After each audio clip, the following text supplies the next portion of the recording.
I'm going to walk you through my back to school IEP paperwork and how I get started. So all of this can either be printed or when you open it as a PDF, you can edit it right here. So I'm going to go through this first page, the IEP notification signature page. You can add in a text box, type in your student's name, and I already added an example in there just so you could see it, but we'll do another one. We will do Jane for my next student. And you can either add a new text box or copy and paste it over. And we'll do Mr. Todd. And for the signature, you can either send this over to your teachers, but I like to walk over, go through the snapshot together so they truly understand all of the accommodations and modifications that are in the classroom. So I might go through and type in all the names, print, and get a signature in person. The next thing I'm going to go through is the caseload dates. So the first thing that you want to do when you're setting up your classroom is look through the IEPs, pull the annual review date and the reeval date, whether it's triennial or reeval, depending on where you are. So I go through, and this is just how I do it. You can do it however you would like. And I would say John B's annual is due August 8th.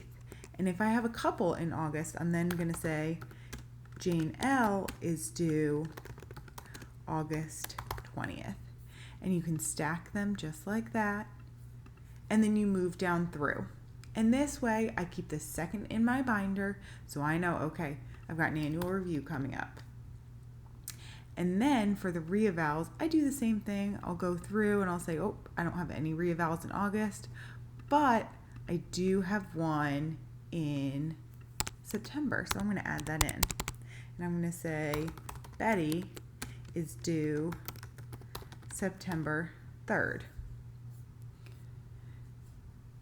Coming down here, another way to do this, depending on how many you have, is this second sheet. So it's more spread out. There's two versions of it. This one is August to January, and then the next one is February to July. So you could print it front to back and do the same exact thing that you did up here, but maybe make your font a little bit bigger. The next thing that I go through is when I'm looking at my kids' IEPs, I think about what do I need to be pulling them out for.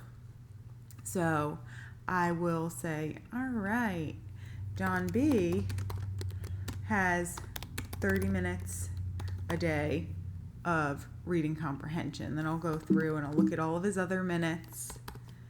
And you know what? He also has writing. He is writing 30 minutes a day too. But he also has behavior with me, and that is for 60 minutes a day. And then I go through and I'll say, I need to look at Betty. So I'll come and put Betty in. Betty also has 30 minutes a day of reading comprehension. This way, I'm clumping together who has what, and I'll typically list them. Over here, I'll have kids that are about on the same level, and then I'll make another group, say right over here where I just moved to Betty, and they'll be on the same level. Just so I have an idea that when I'm coming down here to my next schedule prep, where I can put them. I have a student available and student unavailable. So for unavailable, they're either in recess, they're in specials, they're in lunch with their class, or maybe it's math and they don't need math, so they can't be missing math with me. Here I come down and I do the same thing. I just add in my students' names. And then from there, I can brainstorm, okay, this is probably where I can teach reading, because I know that John, Leslie, and Betty all need reading. So that might be a good time. And I go through and I fill that whole thing out, and that helps me put together a schedule. I hope this helped you understand a little bit more about how I use this paperwork to set my year up for success. And I hope it sets your year up for success as well.